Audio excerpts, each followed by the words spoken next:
தந்தை மகன் தூயாவியரின் பெயரால்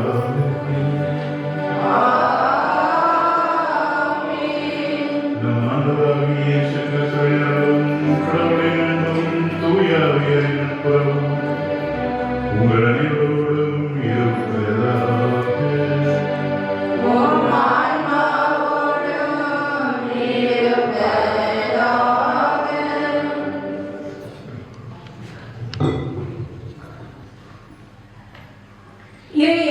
பிரியமானவர்களே, இன்று தாயாம் திருஅவை அனைத்துலக அரசராம் நம் ஆண்டவர் இயேசு கிறிஸ்துவின் பெருவிழாவை கொண்டாடுகிறது. இன்றைய இறை வழிபாட்டின் வாசகங்கள் அனைத்தும் இயேசு அரசர், அவர் என்றும் உள்ள அரசர், அவரது அரசுக்கு முடிவே இராது என்பதை எடுத்துரைக்கின்றது. இன்றைய வாசகங்கள் அகரமும் நகரமும் நானே, கடவுளாகிய ஆண்டவர் இருந்தவரும் இருக்கின்றவரும் வரவிருக்கின்றவரும் எல்லாம் வல்லவரும் அவரே என்று எழுதப்பட்டுள்ளது. நற்செய்தி வாசகத்தில் பிலாத்து வாயிலாக தெள்ள தெளிவாக இயேசு யூதரின் அரசனா என்று கேட்பதோடு, இயேசு சிலுவையில் அறையப்பட்ட போது சிலுவையின் மேல் இவன் யூதரின் அரசன் என்று எழுதப்பட்டிருந்தது. இது இயேசுவை அரசர் என்று உறுதிப்படுத்துகின்றது. இயேசுவை அரசராக ஏற்றுக்கொள்ளும் நாம் அவரிடம் விளங்கிய பண்பு நலன்கள், சிறப்பான மதிப்பீடுகளில் நாம் ஏற்றுக்கொண்டு அதன்படி வாழ வேண்டும் என்பதே அவரது விருப்பம். அவ்வாறு வாழும்போது இயேசுவும் நம்மை பார்த்து, இன்று என்னோடு வாழ்வீட்டில் இருப்பாய் என்று கூறுவார். நீதியும் அன்பும் கொண்ட அரசு, உண்மையும் மேன்மையும் நிறைந்த அரசு போன்ற இறையாட்சிக்குட்பட்ட இயேசுவின் மதிப்பீடுகளை நமது வாழ்வாக்கி இறை அரசை துணைவரிடத்திலும் பரப்பிட, நிலைநிறுத்திட இறையாட்சியில் நமக்கும் பண்புண்டு. எனவே இயேசுவை நமது இல்லத்தில் உள்ளத்தில் அரசராக வீற்றிருந்து ஆட்சி செலுத்த இத்திருப்பலி வழியாக நம்மை சமர்ப்பித்து ஜெபிப்போம். சகோதர சகோதரிகளே, உங்களிடமும் நான் பாவியை ஏற்றுக்கொண்டேன். ஏனெனில் சிந்தனையாலும் சொல்லாலும் செயலாலும் கடமையை தவறியாலும் பாவங்கள் பல செய்தேன். என் பாவமே என் பாவமே என் பெரும் பாவமே. ஆகையால் எப்பொழுது கல்யாண புனித மரியாதை சகோதர சகோதரிகளே, உங்களிடம் நன்றிகளாய் ஆண்டவரிடம் எனக்காக வேண்டுகோள் அளிக்கிறேன். நம் பாவங்களை மன்னித்து நம்மை நிலை வாழ்வுக்கு அழைத்துச் செல்வாராக. ஆமென்.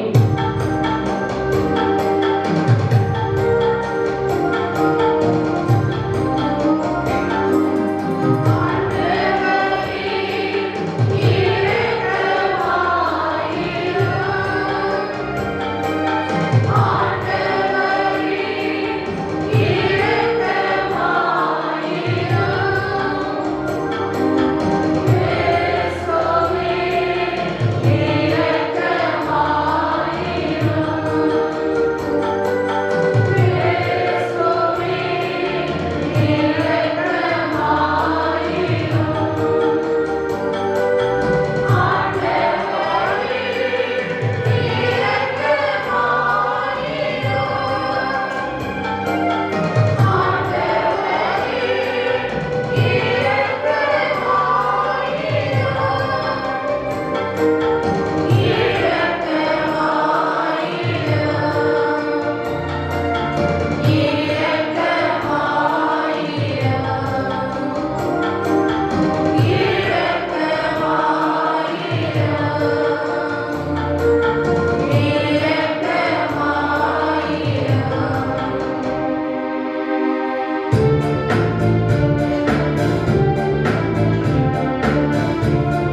வல்ல இறைவா, அனைத்துலருக்கும் அரசரான அன்பார்ந்தவும் திருமகனின் அனைத்தையும் புதுப்பிக்க திருவுளமானே, அடிமை நிலையிலிருந்து விடுதலை அடைந்த படைப்பு அனைத்தும் மாண்பிற்குரிய உமக்கு பணிபுரியவும் உண்மை முடிவின்றி பொழுந்தேற்றவும் அருள் புரிவீராக. உமோடு தூயாவியரின் ஒன்றில் இறைவனாமை என்றென்றும் வாழ்ந்து ஆட்சி செய்கின்ற எங்கள் ஆண்டவரும் உம் திருமணமாகிய கிறிஸ்து வழியாக உம்மை மன்றாடுகின்றோம்.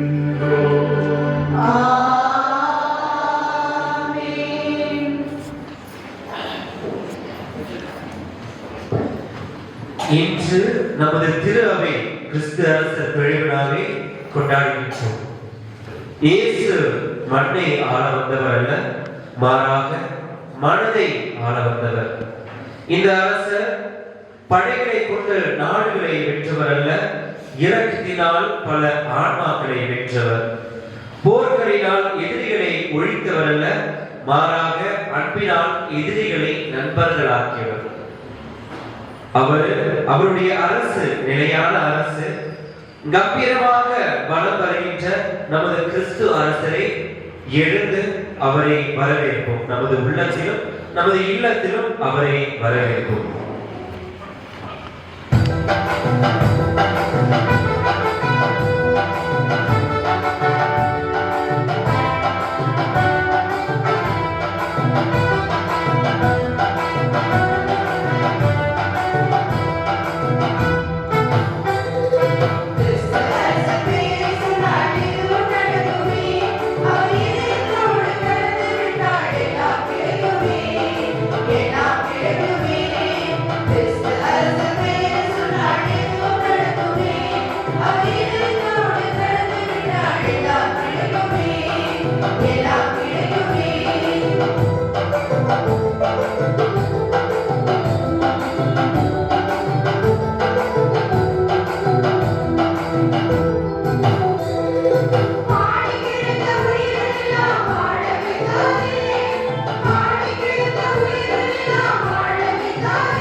இன்றைய முதல் வாசகத்தில் இறைவாக்கினர் தனியில் தன் கண்ட காட்சியை இங்கு விவரிக்கின்றார்.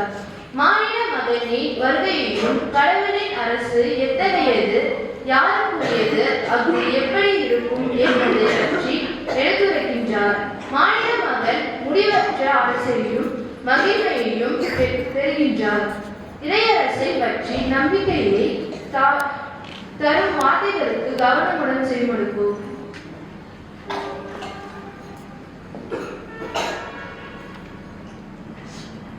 இறைவாக்கினர் தானியேல் நூலிலிருந்து வாசகம். அதிகாரம் 7, இறை வார்த்தைகள் 13 14 முடிய.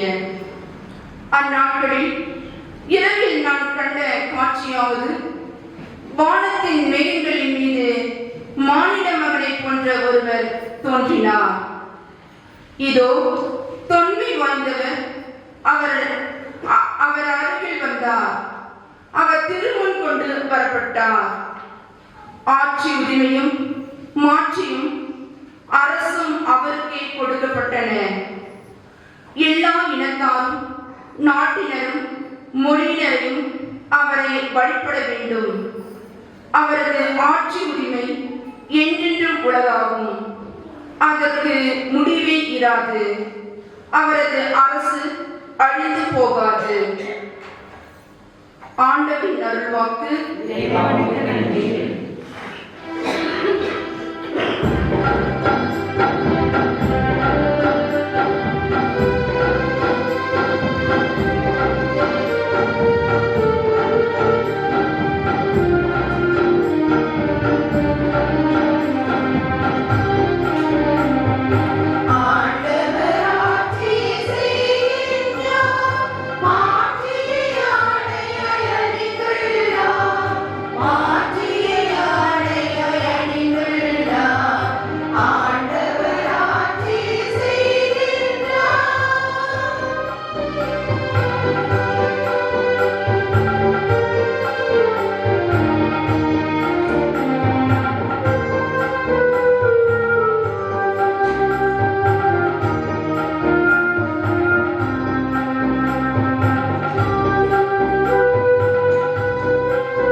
இன்றைய இரண்டாம் வாசகத்தில் திருத்தூதர் யோவான் தனது திருவெளிப்பாடு நூலில் இயேசுவை மண்ணுலக அரசர்களுக்கு தலைவர் என்று அறிவிக்கின்றார். இயேசுவின் தலைமை என்பது அன்பின் வழி விடுதலை பெற்று தருவதாகும். கிறிஸ்து அரசர் தன்னை முதன்மைப்படுத்தி மக்களை வாழ வழிவகுத்தார். மக்கள் அரசரை தேடி செல்கின்றனர், ஆனால் கிறிஸ்து அரசரோ மக்களை தேடி சென்றார். இதனை தெளிவுபடுத்தும் இவ்வாசகத்தை கவனமுடன் செவிமடுப்போம்.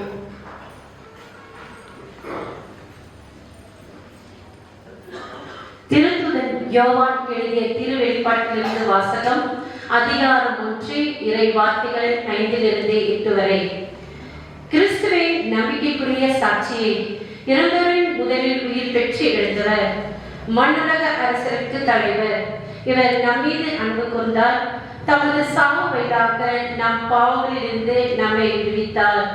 ஆட்சி உரிமை பெற்றவர்களாக, அதாவது நாம் கடவுளும் தந்தையுமானவருக்கும் ஊழியம் புரியும் குருக்களாக நம்மை ஏற்படுத்தினார்.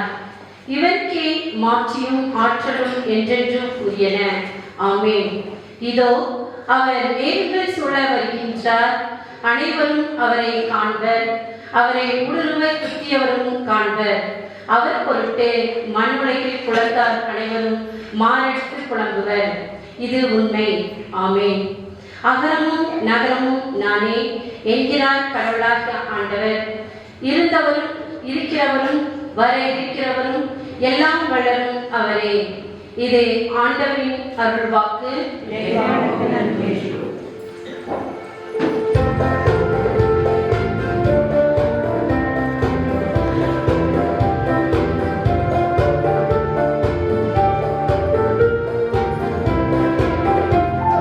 Alleluia,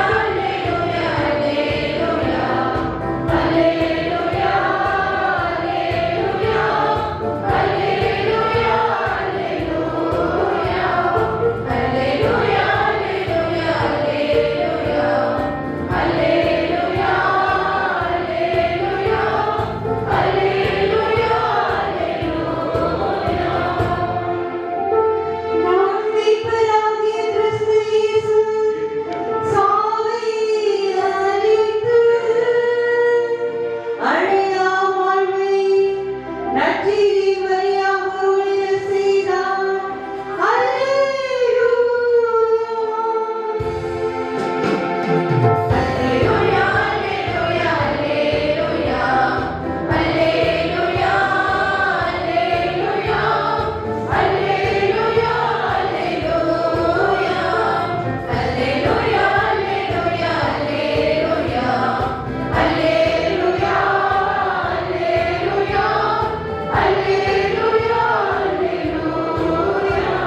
ஆண்டவர் உங்களோடு இருப்பாராக.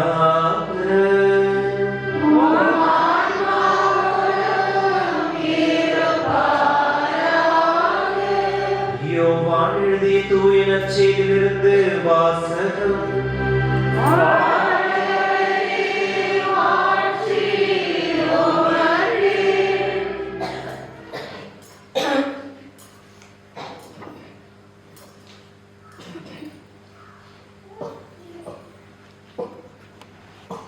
அதிகாரம் 18 இறை சொற்றொடர்கள் 33 தொடங்கி 37 முடிய. அக்காலத்தில் பிலாத்து மீண்டும் ஆளுநர் மாளிகையில் சென்று இயேசுவை கூப்பிட்டு அவரிடம், நீ யூதரின் அரசனா என்று கேட்டார். இயேசு மறுமொழியாக, நீராக இதை கேட்கிறீரா அல்லது மற்றவர்கள் என்னை பற்றி உங்களிடம் சொன்னதை வைத்து கேட்கிறீரா என்று கேட்டார். அதற்கு பிலாத்து, நான் ஒரு யூதனா? என்ன, உன் இனத்தவரும் தலைமை குருக்கள் தானே உன்னை என்னிடம் ஒப்புவித்தார்கள், நீர் என்ன செய்தார் என்று கேட்டார். இயேசு மறுமொழியாக, எனது ஆட்சி இவ்வுலக ஆட்சி போன்றதல்ல. அது இவ்வுலக ஆட்சி போன்றதாக இருந்திருந்தால் நான் யூதர்களிடம் காட்டிக் கொடுக்கப்படாதவாறு என் காவலர்கள் போராடி இருப்பார்கள். ஆனால் என் ஆட்சி இவ்வுலக ஆட்சி போன்றதல்ல என்றார். பிலாத்து அவரிடம், அப்படியானால் நீ அரசன் தானோ என்று கேட்டார். அதற்கு இயேசு, அரசன் என்று நீரே சொல்கிறீர். உண்மையை எடுத்துரைப்பதே என் பணி. இதற்காகவே நான் பிறந்தேன், இதற்காகவே உலகிற்கு வந்தேன். உண்மையே சார்ந்தவர் அனைவரும் என் குரலுக்கு செவி சாய்க்கின்றனர் என்றார். ஆண்டவரின் அருள்வாக்கு.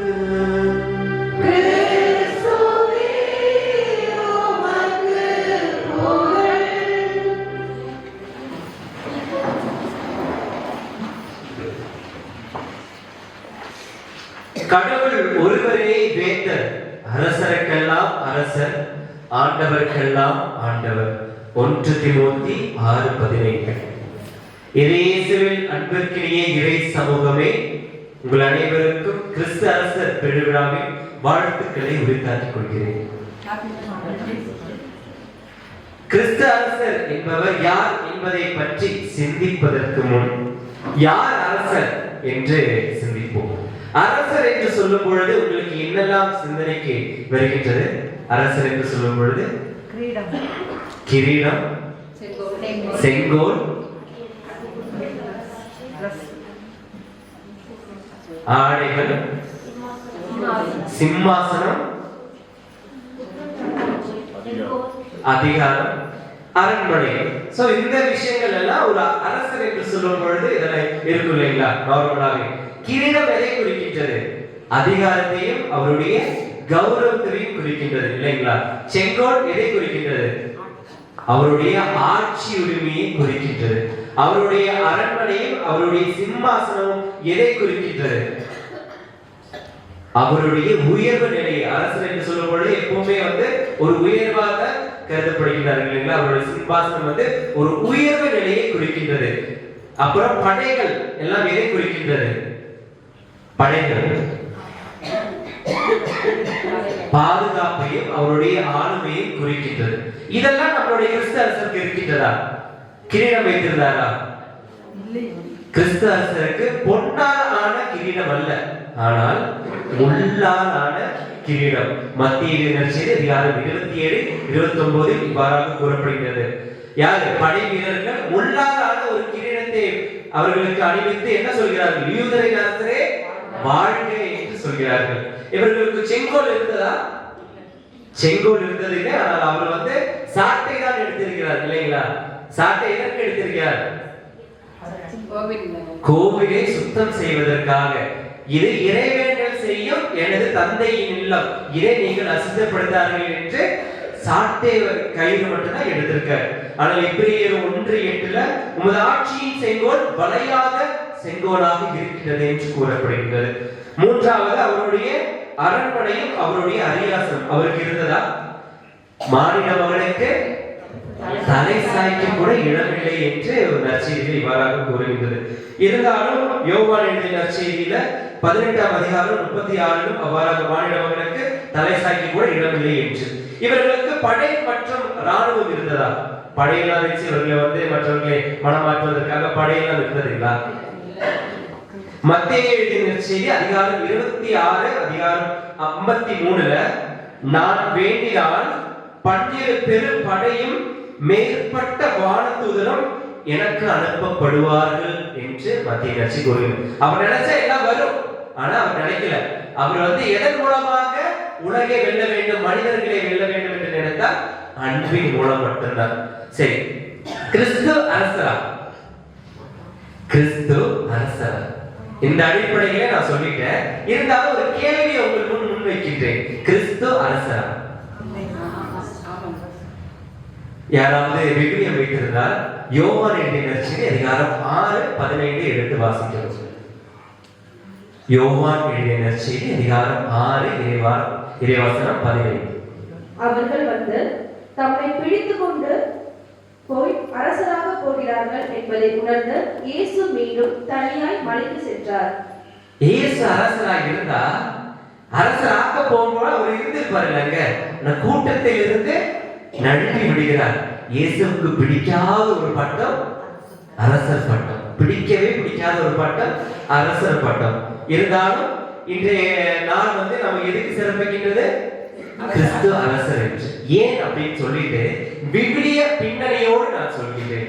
முதலில் 1 சாமுவேல் 8 அதிகாரத்துல சாமுவேலுடைய புதல்வர்கள் சரியான நீதி இஸ்ரேல் மக்களுக்கு வழங்கவில்லை என்று சொல்லி இஸ்ரேல் மக்களின் மூப்பர்கள் எல்லாம் சேர்ந்து ஒன்று கூடி சாமுவேலிடம் எங்களுக்கு ஒரு அரசர் வேண்டும், அதுவும் எப்படிப்பட்ட அரசர் வேண்டும்? வேற்று இனங்களில் உள்ள அரசர்களை போல எங்களுக்கும் அது போல, எங்களுக்கு புதிய அரசர்கள் அல்ல, பக்கத்து ஊர்ல எப்படி அரசர் இருக்கிறாங்களோ அதே மாதிரி அரசர் எங்களுக்கு வேணும் அப்படின்னு சொல்லிட்டு சாமுவேலிடம் முறையிடுகிறார்கள். அப்போ அவர் என்ன சொல்றாருன்னா, மனிதர்கள் இஸ்ரேல் மக்கள் என்ன நினைச்சாங்கன்னா, நீதி எங்கிருந்து வரும்? மனிதனாகிய ஒரு அரசரிடமிருந்து நீதி வரும் என்று அவர்கள் கருதினார்கள். இருந்தாலும் சாமுவேல் வந்து கடவுள்கிட்ட கேட்கிறாரு, இந்த மாதிரி ஒரு அரசரை கேட்கிறாரு அப்படின்னு சொல்லும் பொழுது அவர் சொல்றாரு, எல்லா விஷயத்துக்கும் ஒரு சைடு எஃபெக்ட் இருக்கும் இல்லைங்களா? எதை பண்ணாலும் புதுசா மனுஷன் ஒண்ணுமே தெரியாம ஏதாவது ஒண்ணு புதுசா பண்ணும்பொழுது அதுக்கு ஒரு சைடு எஃபெக்ட் இருக்கும். அதே மாதிரி என்ன ஃபியூச்சர்ல வர துன்பங்களை வந்து கடவுள் எடுத்து வைக்கிறார். இந்த மாதிரி விஷயங்கள் எல்லாம் ஒரு அரசராக வந்தால், ஒரு மனிதன் ஒரு அரசராக உங்களுக்கு தலைவனாக வந்தால் இந்த பிரச்சனை உங்களுக்கு இருக்கும். உங்கள் புதல்வர்களை தேரோட்டியாக ஆக்குவார்கள், தேரோட்டியாக ஆக்குவார்கள். போர்க்கருவிகளை உருவாக்கும் பணியாளர்களாக தான் மாற்றுவார்கள். உங்கள் புதல்வியர்களை என்னவா மாற்றுவார்கள் என்றால் நறுமண தைலம் உருவாக்கும் வெறும் பணியாளர்களாக மட்டும்தான் வைப்பார்கள். உங்கள் நிலத்திலிருந்து வருகின்ற விளைச்சலிலிருந்து 10ல் 1 பங்கை அவர்கள் எடுத்துக்கொள்வார்கள் என்று, உங்களே ஒரு அடிமை போல அவர்கள் நடத்துவார்கள் என்று முன்வைக்கிறார் கடவுள். இந்த மாதிரி விஷயங்களை அவர்களுக்கு முன்வைக்கிறார். இருந்தாலும் மனுஷங்களுக்கு என்ன இருக்குது? ஆசை மட்டும் இல்ல, பிடிவாத ஆசை இல்லைங்களா? பிடிவாத ஆசை. நம்ம நினைச்சது எப்படி குட்டிக்காரன் அடிச்சாலும் அதை நம்ம செஞ்சு முடிக்கணும், அது கிடைக்கணும், எனக்கு அப்படியே வேணும், the exact package இல்லைங்களா? நம்ம கேட்கறது அப்படிதானே, கடவுளே எனக்கு இது மிஸ் ஆயிடுச்சு, எனக்கு அப்படியே வேணும், அதே கலர்ல அதே நிறத்தோட அதே ஷேப்ல அப்படியே வேணும்னு சொல்லிட்டு அந்த பிடிவாதம் மனிதர்களுக்கு அதிகமாக இருக்கின்றது இல்லைங்களா? அதே மாதிரி மனிதர்கள் வந்து கேட்கிறாங்க, எங்களுக்கு அரசர் தான் வேணும், அவர்கிட்ட மட்டும்தான் எங்களுக்கு நீதி கிடைக்கும் அப்படின்னு சொல்றாங்க. ஆகவே இறைவன் காட்டிய சவுலை வந்து யாரு? சாமுவேல் வந்து அர்ச்சித்து தைலம் பூசி அருள் பொழிவு செய்கிறார்கள். அப்போ கிறிஸ்து என்பவர், கிறிஸ்து அரசர் வந்து அருள் பொழிவு பெற்றவரா? அரசர் என்று சொல்லும் பொழுது அரசருக்கு எப்படி தைலம் ஊற்றி அவர்களை வந்து திருநிலைப்படுத்தினார்கள் இல்லைங்களா? அப்போ கிறிஸ்து என்பவருக்கு தைலம் பூசி திருநிலைப்படுத்தினார்களா அரசராக? லூக்கா எழுதிய நற்செய்தி அதிகாரம் 4:18 வாசிக்கிறோம். லூக்கா எழுதிய நற்செய்தி அதிகாரம் 4:18. ஆண்டவருடைய ஆவி என் மேலே உள்ளது, ஏனெனில் அவர் எனக்கு அருள்பொழிவு செய்துள்ளார். ஏழைகளுக்கு நற்செய்தி அறிவிக்கவும், சிறைப்பட்டோர் விடுதலை அடைவர், பார்வையற்றோர் பார்வை பெறுவர் என முழக்கமிடவும். ஆண்டவருடைய ஆவி என் மேல் உள்ளது, அவர் எனக்கு அருள் பொழிவு செய்துள்ளார். அவர் அருள் பொழிவு பெற்றவர் தான். அவருடைய பேர் வந்து என்ன? அவருடைய பேர் என்ன? மார்க் எழுதிய நற்செய்தி அதிகாரம் 8:29 வாசிக்கவும்.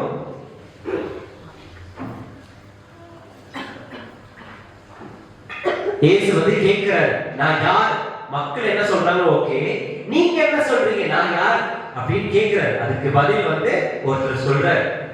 அதற்கு அவர்கள் அவரிடம், சிலர் திருமுழுக்கு யோவான் எனவும், வேறு சிலர் எலியா எனவும், மற்றும் சிலர் இறைவாக்கினருள் ஒருவர் எனவும் சொல்கிறார்கள் என்றார்கள். அதற்கு பேதுரு, ஆனால் நீங்கள் யார் என சொல்கிறீர்கள் என்று அவர்களை கேட்க, பேதுரு மறுமொழியாக, நீர் மெசியா என்று உரைத்தார். நீர் மெசியா என்று உரைக்கின்றார். மெசியா என்ற பெயரின் அர்த்தம் என்ன? யாராவது சொன்னீங்கன்னா அவர்களுக்கு ஒரு பரிசு. அருள் பொழிவு பெற்றவர். 2 பேரும் சொல்லியிருக்கீங்க ஒரே டைம்ல. 2 பேருக்குமான பரிசு நான் தருகின்றேன். மெசியா என்றால் அருள் பொழிவு பெற்றவர். எருசலேமிலிருந்து கழுதை மேல வந்து எவர் வராரு? அவர் வலம் வராரு இல்லைங்களா? எருசலேமுக்குள்ளார போறாரு, கழுதை மேல வலம் வரும் பொழுது மக்கள் எல்லாம் ஒரு முழக்கம் முழங்கினார்கள். என்னது?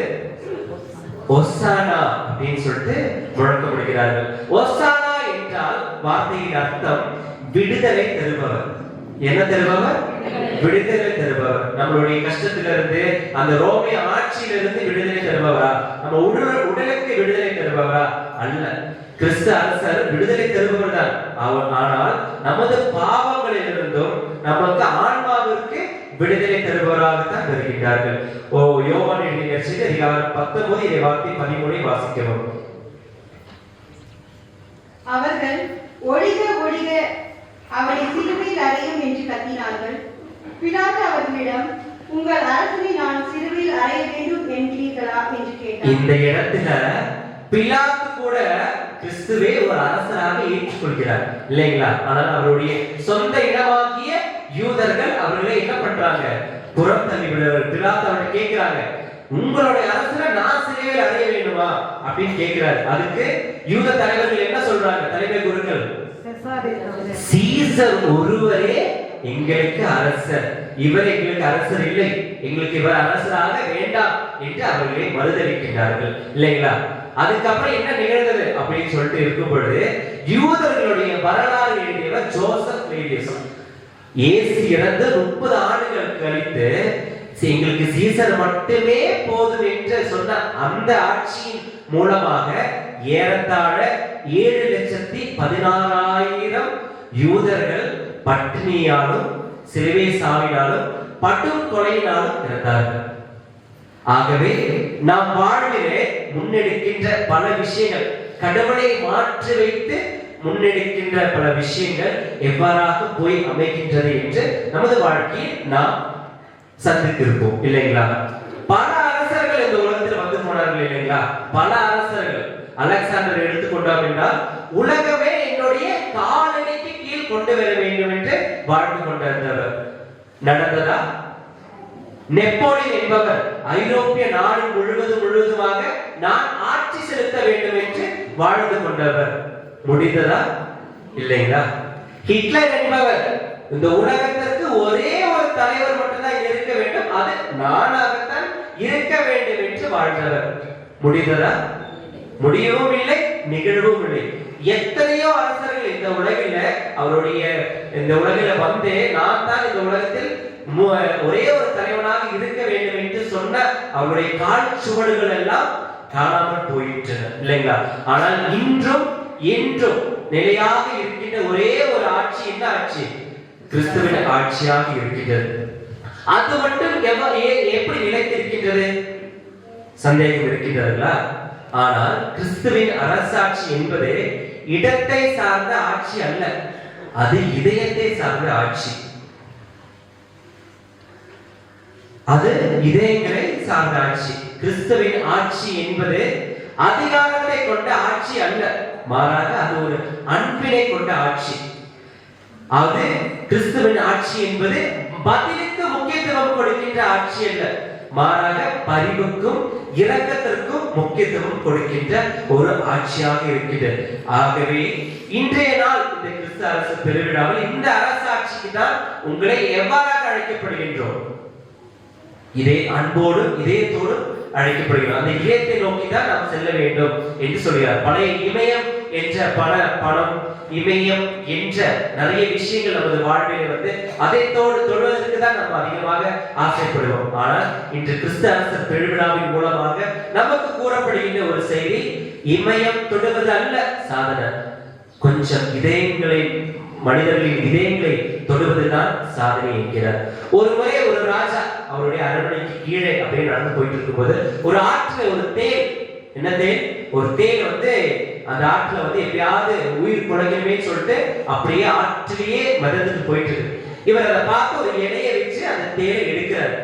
எடுக்கின்ற பொழுது தேன் என்ன பண்ணும், கொட்டும். கொட்டும் பொழுது பக்கத்துல இருந்த மந்திரி கேட்கிறாரு, அதுதான் கொட்டுதுன்னு தெரியுது, அப்படியே எடுக்கிறீங்க, விட வேண்டியது அப்படியே, அது அப்படியே போகட்டுமே அப்படின்னு சொல்லும் பொழுது அந்த அரசர் சொல்றாரு, பிறந்ததுல இருந்து இதுவரைக்கும் அதோடைய குணம் என்ன, கொற்ற குணம், அதுதான் அதோடைய குணம், அது மாற்ற முடியாது அதால. ஆனா பிறந்ததுல இருந்து நம்மளுடைய குணம் என்ன, மனித குணம், அதிலிருந்து இறை குணம் நிறைந்திருக்கின்றது. ஆனால் கொஞ்சம் வசதி வந்த உடனே, கொஞ்சம் பணம் வந்த உடனே, கொஞ்சம் வாழ்விலை மேம்பட்ட உடனே நம்ம எப்படியா மாறுகின்றோம், நம்மளுடைய குணத்தை ஏதோ ஒரு இடத்துல நம்ம தொலைத்து விடுகின்றோம் இல்லைங்களா? நம்மளுடைய ஏதோ ஒரு இடத்துல நம்மளுடைய உண்மையான குணத்தை தொலைத்து விட்டு பணம் என்ற குணத்தை, பதவி என்ற குணத்தை, வாழ்வில் அதிகாரம் என்ற குணத்தை நமது உள்ளுக்குள்ள வைத்துக் கொள்கின்றோம் இல்லைங்களா? ஆனால் கிறிஸ்து அரசர் என்கின்ற அந்த அரசாட்சிக்கு நாம் ஒரு உறுப்பினர்களாக மாற வேண்டும் என்றால் இந்த 5 அவருடைய அரசாட்சின்னு சொல்லும் பொழுது 5 விஷயங்களுக்குள் நடக்கலாம். 5 விஷயங்கள் அவர் குவாலிஃபிகேஷன் சொல்லுவாங்க தெரியுங்களா? கிறிஸ்து அரசருடைய குவாலிஃபிகேஷன் 5 நடக்கலாம். முதலாவது, அவருடைய அரசாட்சி என்பது அன்பின் அரசு. நான் உன் மீது அன்பு கூறுவது போல பிறரையும் அன்பு செய்யும், உன்னை யாராவது கன்னத்தில் அறைந்தால் அவரையும் அன்பு செய்யும் சொல்றார். அப்போ அவருடைய அரசு அன்பின் அரசாக இருக்கிறது. இரண்டாவது அரசு, அவருடைய அரசு மன்னிப்பின் அரசாக இருக்கிறது. ஒரு கன்னத்தில் யாராவது அறைஞ்சா அவரை மன்னிச்சு பரவாயில்ல, 70 முறை மன்னி. வாழ்க்கையில இந்த ஒரு முறை வாழ்கின்ற பொழுது மன்னித்து வாழ் அப்படின்னு சொல்றாரு. ஆண்டவரே, இந்த இறக்கும் தருவாயில கூட ஆண்டவரே இவர்கள் செய்வது என்னன்னு தெரியல, அவர் மன்னிச்சிருங்க, ஏதோ தெரியாம செய்யறாங்கன்னு சொல்லிட்டு அந்த இறக்கும் தருவாயில கூட என்ன பண்றாரு, மன்னிக்கிறார். மூன்றாவது, அவருடைய குவாலிஃபிகேஷன் என்னன்னு சொல்லும் பொழுது பணிவிடை புரியும் அரசராக இருக்கிறார். பணிவிடை யூத முறைப்படி வந்து இந்த முதலாளிகளை வெளியே போயிட்டு வரும்பொழுது, உள்ளே வரும்பொழுது அந்த அடிமை வந்து காலுக்கு தண்ணி ஊற்றி கழுவ வேண்டும். அந்த செயலை யார் செய்கிறார்? இயேசு தம் சீடர்களுக்கு செய்கிறார். அதே பணிவிடை புரிகின்றவர்களாக இருக்கிறோம். ஆனால் நம்மளுடைய வாழ்க்கையில் அதிகமாக பணம், பதவி அதிகமாக வரும்பொழுது மற்றவர்கள் தான் எனக்கு பணிவிடை செய்ய வேண்டும் என்றுதான் நம்மளுடைய எண்ணம் இருக்கும், தவிர நாம் பிறருக்கு பணிவிடை செய்ய மாட்டோம் இல்லைங்களா? ஆனால் இன்றைய நாளின் மூலமாக நமக்கு கூறுகிறது, நாம் பணிவிடை செய்ய வேண்டும் என்று கூறுகிறார். நான்காவதாக கழுமரம் ஏறுகின்ற அரசராக இருக்கிறார். கழுமரம் ஏறுகின்ற அரசர் என்று சொல்லும்போது யாராவது ஏதாவது தப்பு பண்ணிட்டாங்கன்னா என்ன பண்ணுவாங்க, தண்டிப்பாங்க, சிறையில் போடுவாங்க. நம்மளுடைய அரசர் என்ன பண்றாரு, நீ பாவம் செஞ்சிட்டியா, பரவாயில்ல, நீ ஏதோ தெரியாம செஞ்சுட்ட, நான் உன்னை மன்னிக்கிறேன், உன்னுடைய பாவ கழுவாய்க்காக நான் கழுமரம் ஏறுகிறேன் என்று சொல்கிறார். ஆகவே நம்மளுடைய அரசர் என்பவர் கழுமரம் ஏறுகின்ற அரசராக இருக்கிறார். ஐந்தாவதாக கனிவான இதயம் கொண்ட அரசராக இருக்கின்றார்.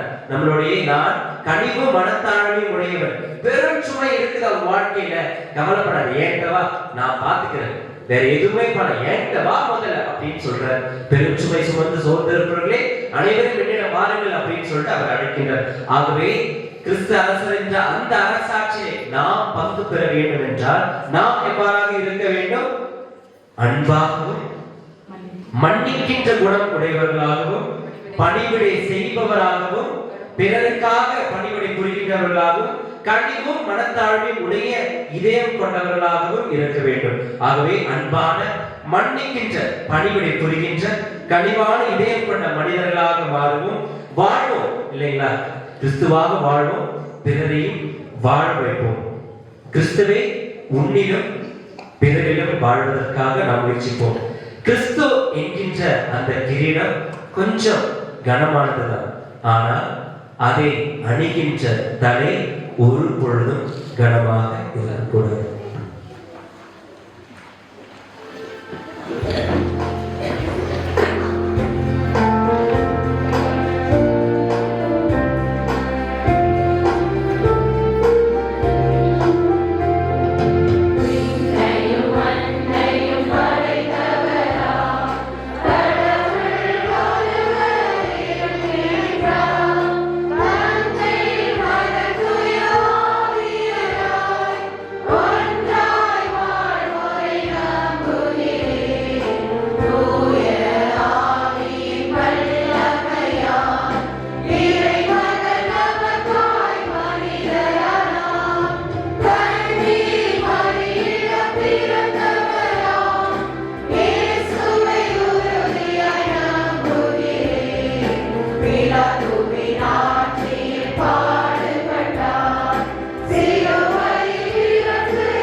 உமது நிலையான அரசை உலகெங்கும் நிலவும்.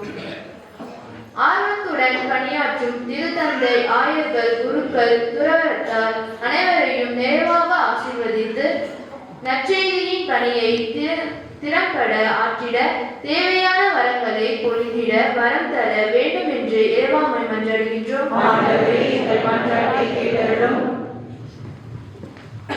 நாட்டை ஆளும் அரசின் தலைவர்கள் அனைவரையும் உன் பாதம் அர்ப்பணிக்கின்றோம். அவர்கள் கிறிஸ்துவின் மதிப்பீடுகளை தங்கள் வாழ்வில் பின்பற்றி தங்களை வெறும் மக்களை ஆளுகின்ற வர்க்கமாக இல்லாமல் மக்களுக்கு பணி செய்கின்றதற்கு என்ற மனநிலையை தந்திட வேண்டும் என்று இறைவா உம்மை மன்றாடுகிறோம்.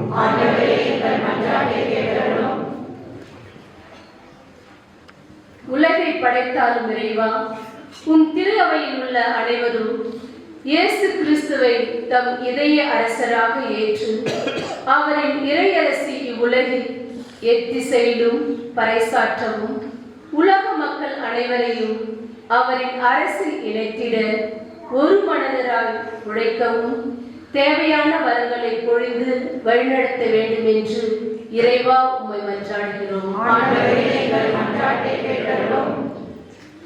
எங்கள் ஆண்டவர் இயேசுவை அகில உலக அரசராக கொண்டாடும் இந்நாளில் இயேசுவை எங்கள் இதயத்திலும் இல்லத்திலும் அரசராக ஏற்று அவரது அரசு இந்த உலகில் பரவ உழைக்கும் அனைவருக்கும் தூய ஆவியார் துணையிருந்து வழிகாட்ட வேண்டும் என்று இறைவா உம்மை மன்றாடுகிறோம்.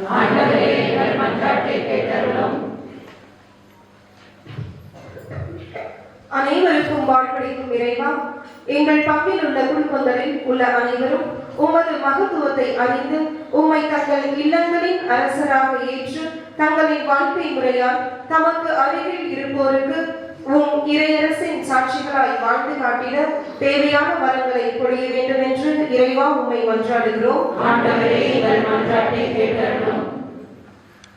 ஒரு முறை பாடுவது இருமுறை ஜெபிக்க சமம் என்பதைப் போல் நாங்களும் மேலும் உன் திருவருளால் நன்றாக பாடி புனித செசிலியாவை போல் உம்மை புகழ வேண்டும் என்று அருள் வரத்தை பொழிய வேண்டும் என்று இறைவாமை மன்றாடுகிறோம்.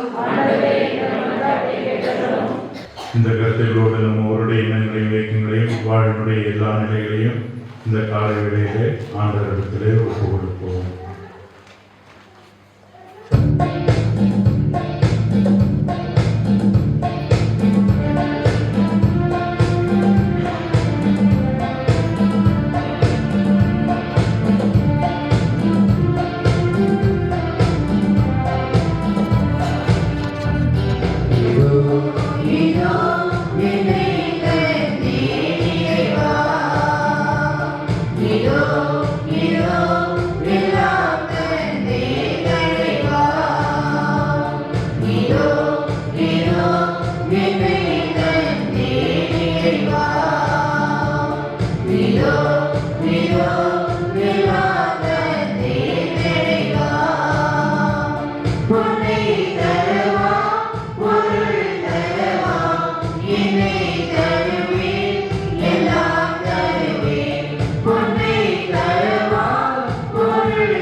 ஆண்டவரே, உம்மோடு மனிதரை ஒப்புரவாக்கும் இப்படி பொருளை நாங்கள் உமக்கு ஒப்பு கொடுத்து உம்மை பணிவுடன் வேண்டுகின்றோம்.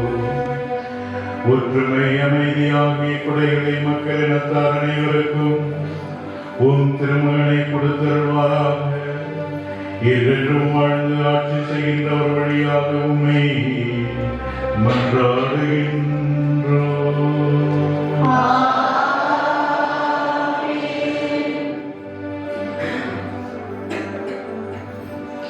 ஆண்டவர் உங்களோடு இருப்பாராக.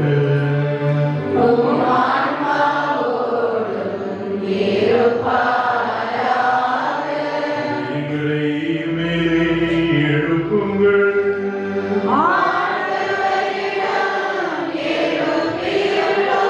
நம் இறைவனாகிய ஆண்டவருக்கு நன்றி கூறுவோம்.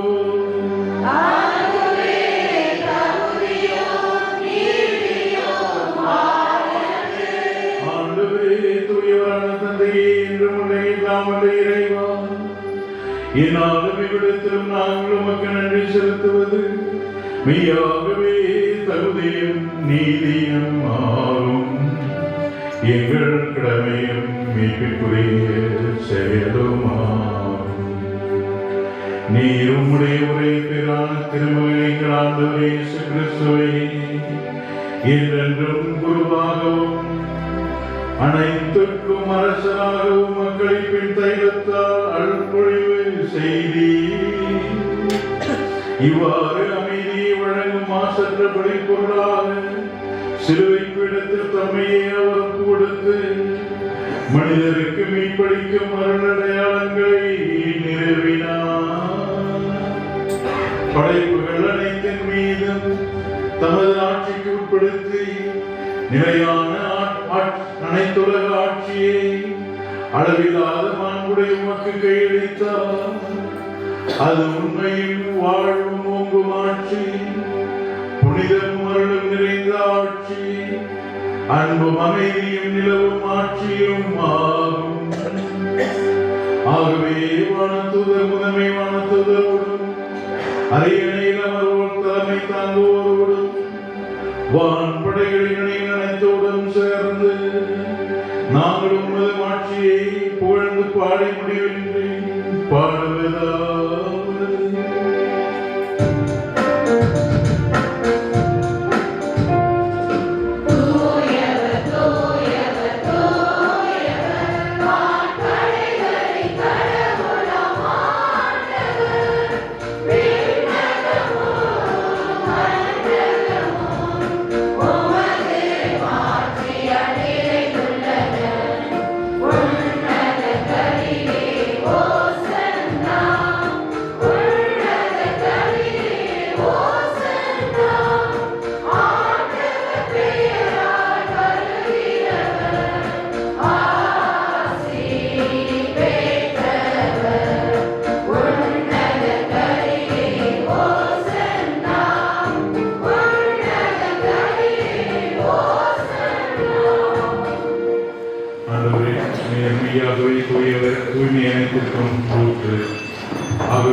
இக்காணிக்கைகளை தூய்மைப்படுத்த உண்மை வேண்டுகின்றோம். இவ்வாறு எங்கள் ஆண்டவர் இயேசு கிறிஸ்துவின் திருவுடலாகவும் திரு ரத்தமுமாகவும் எங்களுக்கு இவை மாறுவனவாகும்.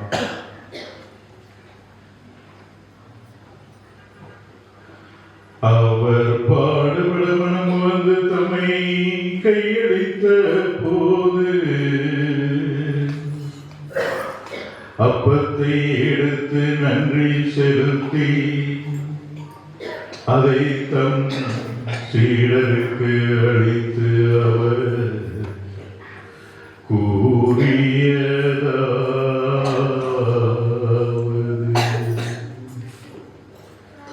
அனைவரும் இதை வாங்கி உண்ணுங்கள், ஏனெனில் இது உங்களுக்காக கையளிக்கப்படும் என் உடல்.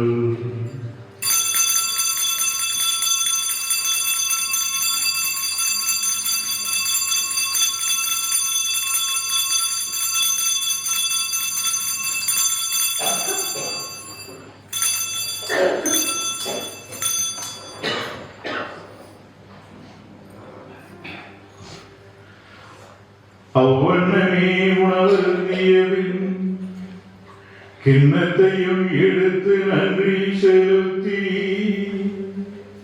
அதை தம் சீடருக்கு அளித்து அவர் கூறியதாவது: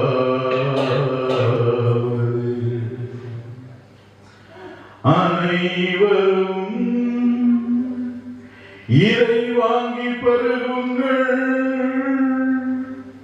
ஏனெனில் இது புதிய நித்திய உடன்படிக்கைக்கான என் இரத்தமாகும்.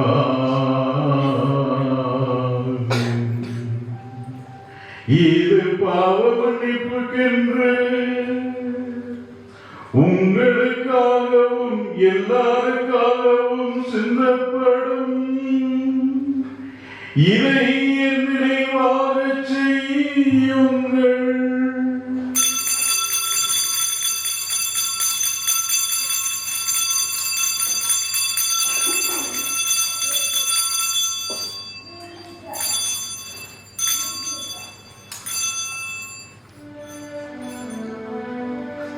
நம்பிக்கையின் மறைபொருள்.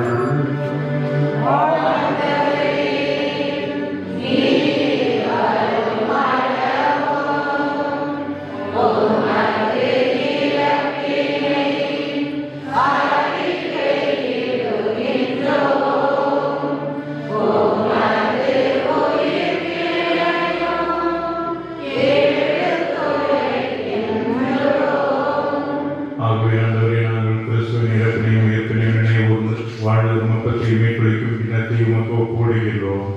உம் திருமணம் என்று உமக்கு ஊழியம் புரிய தகுந்தவர்களை எங்களை ஏற்றுக்கொண்டீர். எனவே உமக்கு நன்றி செலுத்துகின்றோம்.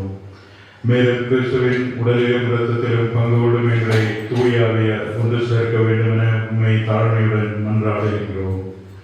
ஆண்டவரே, உலகெங்கும் பரவி இருக்கும்போது திரையை நினைவு கூர்ந்ததும் எங்கள் திருத்தந்தை பிரான்சிஸ், எங்களாய ரமல்ராஜ் ஆண்டகை, எல்லா திருநிலையினராகிய அனைவரோடும் அது திறவை அன்பில் நிறைவு பெறச் செய்தார்கள்.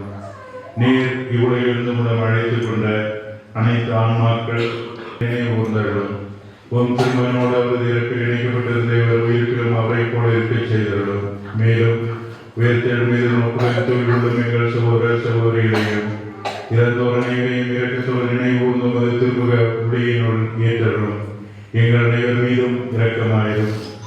கடவுளின் கனித்தாயான புனித மரியா, அவருடைய கணவரான புனித யோசேப்பு, புனித திருத்தூதர்கள், இவ்வுலகில் நமக்கு உகந்தவராயிருந்தவராகிய புனிதர் அனைவருடனும் நாங்கள் நிலைவாழ்வில் பங்கு கொள்ளும் தகுதி பெற்று உம் திருமகன் இயேசு கிறிஸ்து வழியாக உம்மை புகழ்ந்தேத்தும் வரமகள உம்மை மன்றாடுகிறோம். தந்தையே போற்றி,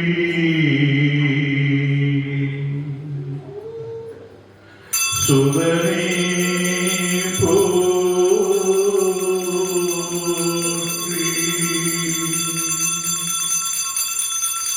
தூய நல்லாவியே போற்றி,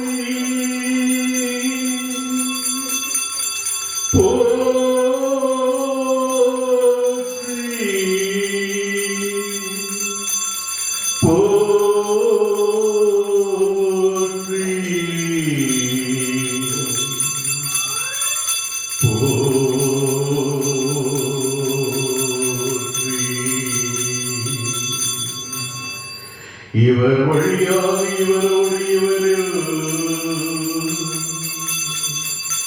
எல்லாம் வல்ல இறைவனாகிய தந்தையே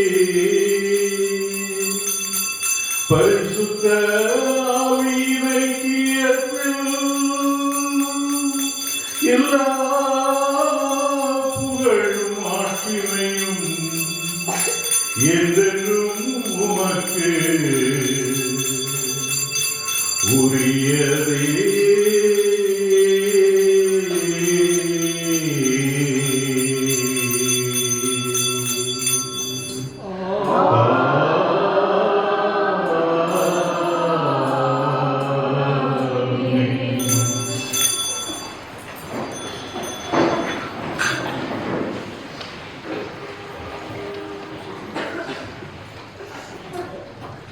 கிறிஸ்துவில் பிரியமான சகோதர சகோதரிகளே,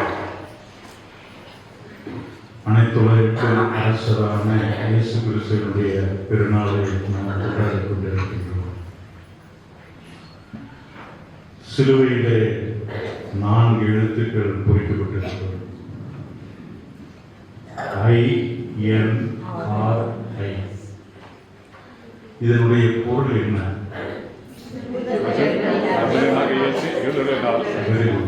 நசரேயனாகிய இயேசு யூதர்களின் அரசர்.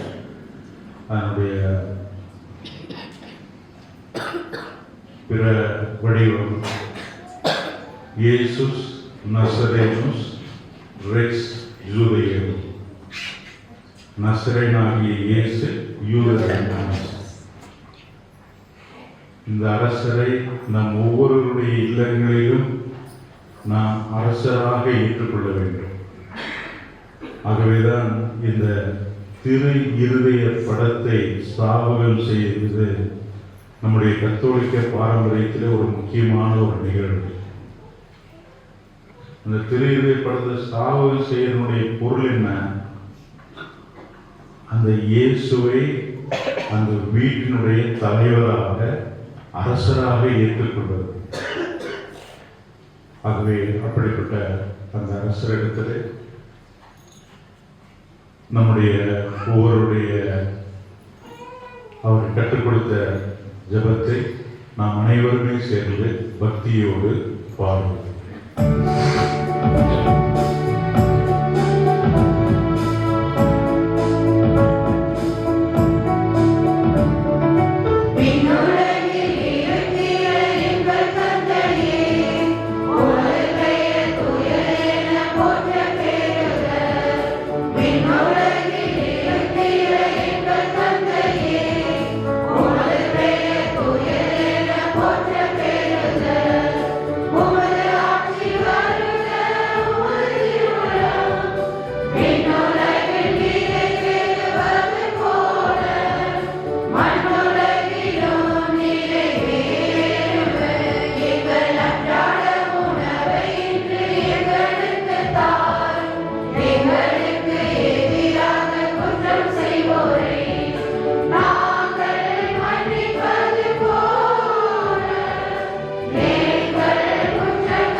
முதியகத்தின் உதவியால் நாங்கள் பாவத்திலிருந்து எப்போதும் விடுதலை பெற்று யாதொரு கலக்கமின்றி நலமாயிருப்போமாக. நாங்கள் எதிர்நோக்கியிருக்கும் பேரின்பத்திற்காகவும் மீட்பராகிய இயேசு கிறிஸ்துவினுடைய 2வது வருகைக்காகவும் காத்திருக்கின்றோம். இயேசு கிறிஸ்துவை அமைதியை உங்களுக்கு விட்டு செல்கிறேன், என் அமைதியை உங்களுக்கு அளிக்கிறேன் என்று திருத்தூருக்கு மொழிகிறேன். எங்கள் பாவங்களை பாராமல் முதற்கரவை நம்பிக்கையை கண்ணோக்கி முதல் திருவுளத்திற்கு ஏற்பதற்கு அமைதியும் ஒற்றுமையும் அளித்தருவீராக. என்றென்றும் வாழ்ந்து ஆட்சி செய்கின்றவர் நீரே. ஆண்டவருடைய அமைதி உங்களோடு என்றும் இருப்பதாக. ஒருவருக்கொருவர் அமைதியை பகிர்ந்து கொள்வோம்.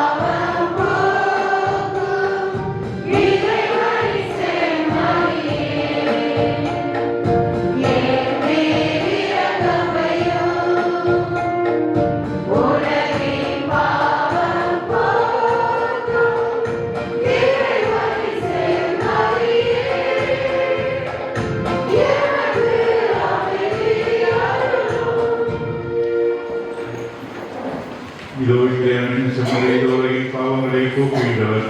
இந்த செம்மறையின் விருந்துக்கு அழைக்கப்பட்ட நாம் பேர் பெற்றோர்.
யூபி 2025 ஆண்டுக்கான இறைவேண்டல்.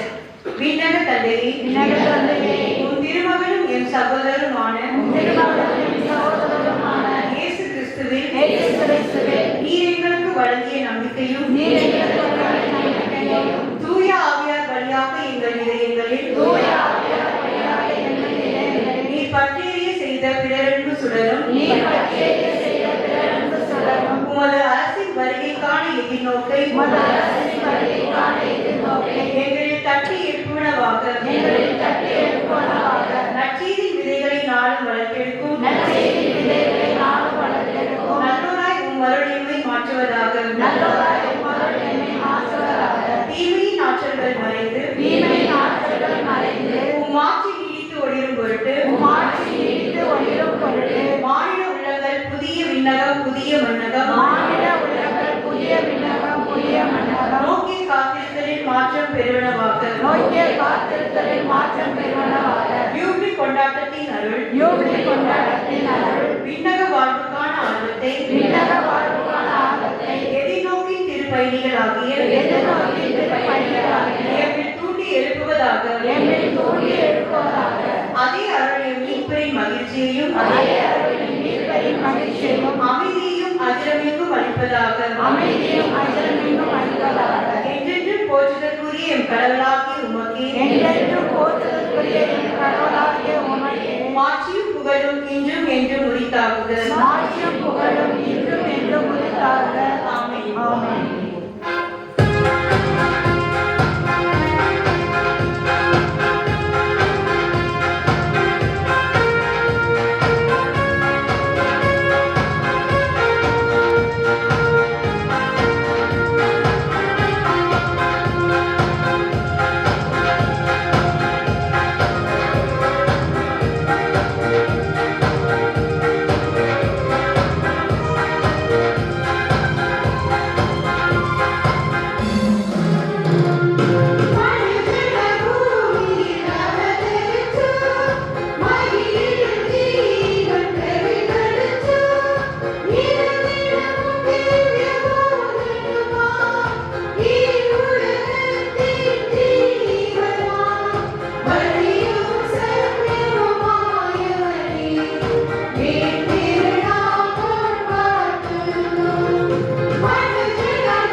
உமது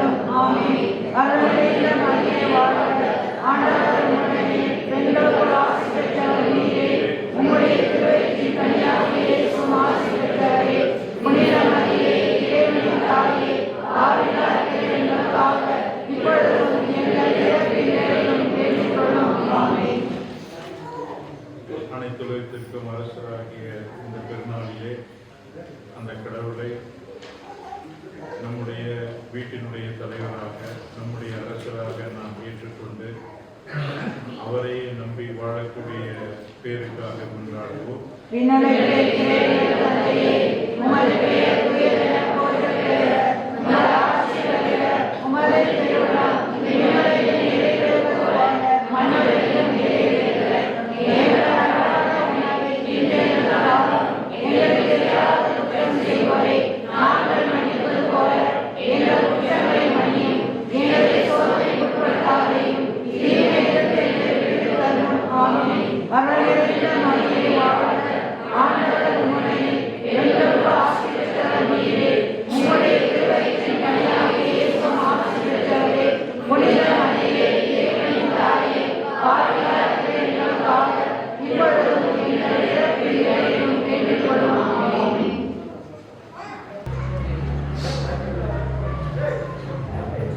ஜெபிப்போமாக.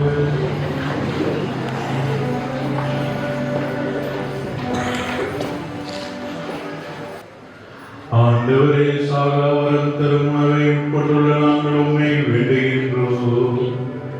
அனைத்துலகிற்கும் அரசரும் கிறிஸ்துவின் கட்டளைகளுக்கு கீழ்ப்படிவதில் பெருமை உள்ள நாங்கள் அவருடைய விண்ணக ஆட்சியில் அவரோடு என்றென்றும் வாழ ஆற்றல் பெறுவோமாக. என்றென்றும் வாழ்ந்து ஆட்சி செய்கின்றவர் வழியாக உண்மை மன்றாடுகின்றோம். ஆண்டவர் உங்களோடு இருப்பாராக.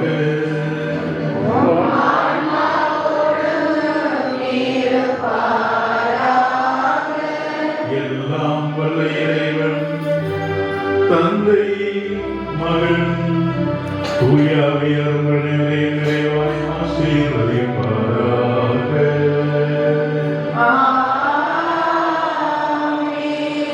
சென்று வாருங்கள், திருப்பலி நிறைவேற்று.